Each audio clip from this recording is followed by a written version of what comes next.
My case study student is 9 years old and in 3rd grade. He is also my nephew, which made connecting with him easy. He struggles with spelling and reading and doesn't enjoy it much. He does love movies and can tell you anything about a show or movie he has watched. He is bright and has a wonderful imagination. The Elementary Spelling Inventory Assessment is a list of increasingly difficult words. It surveys a range of features throughout the elementary grades. During this assessment, the student was very engaged, concentrated, and you could tell he was putting forth his best effort. He loves to talk and would often stop and ask questions or make up sentences with the words from the inventory. Towards the end, he begins to struggle, although he doesn't show signs of frustration. He really enjoyed the connected game where he created words using different endings.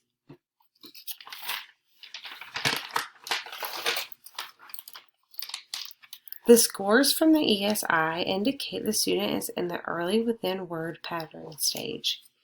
He's able to spell single-syllable words, consonant blends, and digraphs. Long vowel patterns are beginning to be heard, but are still confusing for him.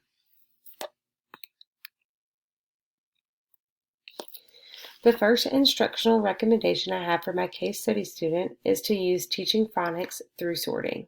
In his case, sound sorting. During the activity, he would sort pictures in categories by listening for vowel sounds in the words, specifically long or short vowels. This supports the student by working on target vowel sounds, such as common long vowels, which he struggled with. It also helps students learn to spell, read, and understand, and use new words. Recommendation number 2 for the student would be using word hunts during instruction. The student would be given keywords. He is to skim throughout a book he's already read, looking for words that match the keywords according to the feature being studied, in this case, long vowels. This recommendation will help the student see the relationship between spelling words and reading words. I will give him additional examples of the sounds he is studying.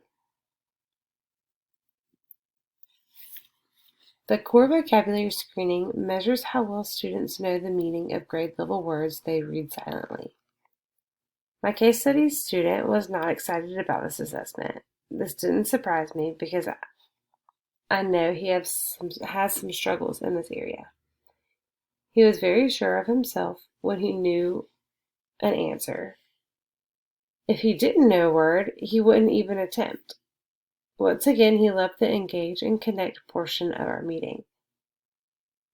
The assessment results place the student in the strategic performance level, meaning he has difficulty understanding grade level material due to inadequate vocabulary knowledge. My first instructional recommendation would be to include specific word instruction for the student. You can do this by using the text talk read aloud method.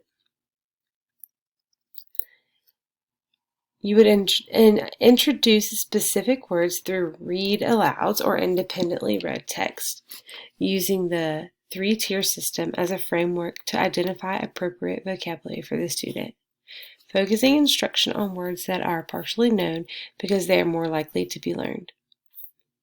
The scores on the core vocabulary assessment show the student has trouble understanding grade level material due to inadequate vocabulary knowledge.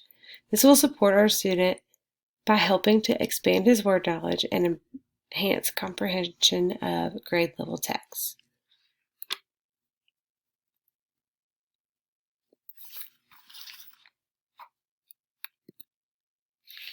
The primary purpose of the QRI-7 is to determine a student's instructional reading level and find their strengths and weaknesses. I had a hard time getting my student motivated to do this assessment. It could have been because he had been at school all day, and he also knew this was an activity about reading, and he was not interested because he does not enjoy reading. He stopped a lot while reading and had to be redirected. It was also hard for him to begin again because he couldn't find where he left off.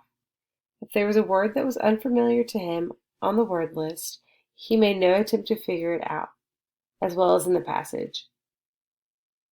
He would just say, "I don't know that word."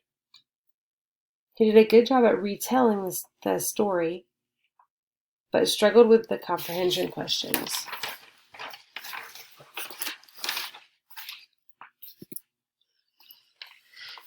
He scored at an instructional level on the level 1 word list at 85%. He got 8 out of 9 of the concept questions correct. He got 2 out of 4 on the porosity scale, which means he reads mainly 2-word phrases with some 3 or 4 word groupings. The groupings were often awkward. During the retelling, he included many details but left out the main idea. He got 3 miscues, 1 meaning change miscue, and 39 words per minute. He scored 4 out of 8 on the comprehension questions, getting 2 implicit correct and 2 explicit correct.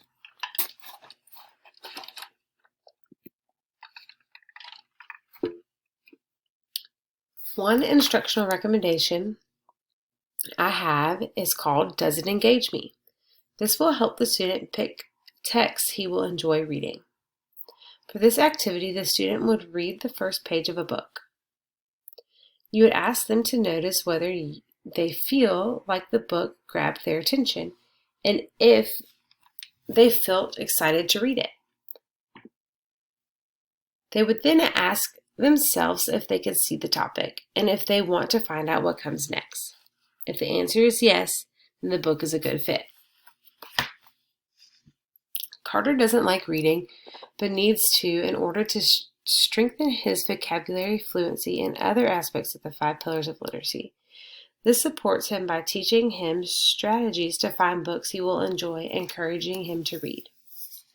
The next recommendation is called "Vary the length or type of text." Different type of text take different kind of attention and focus. Allowing breaks or choosing shorter text for my student would really support him by helping him stay focused, which would lead to better comprehension of the text. During the QRI, he had a really hard time focusing on the passage, and it was a longer passage.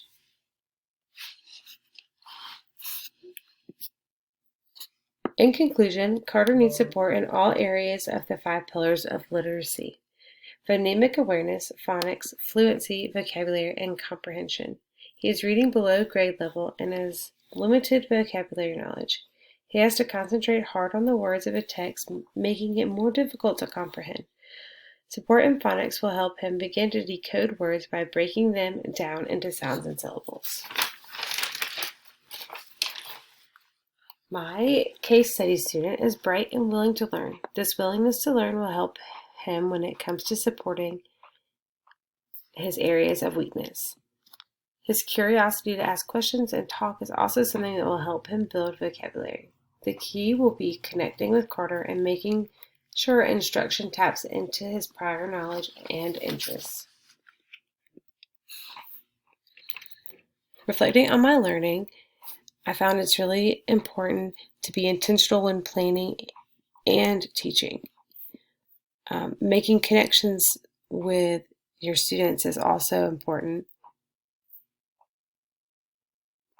And I also found that it'll be really important to keep students engaged during these assessments and instruction.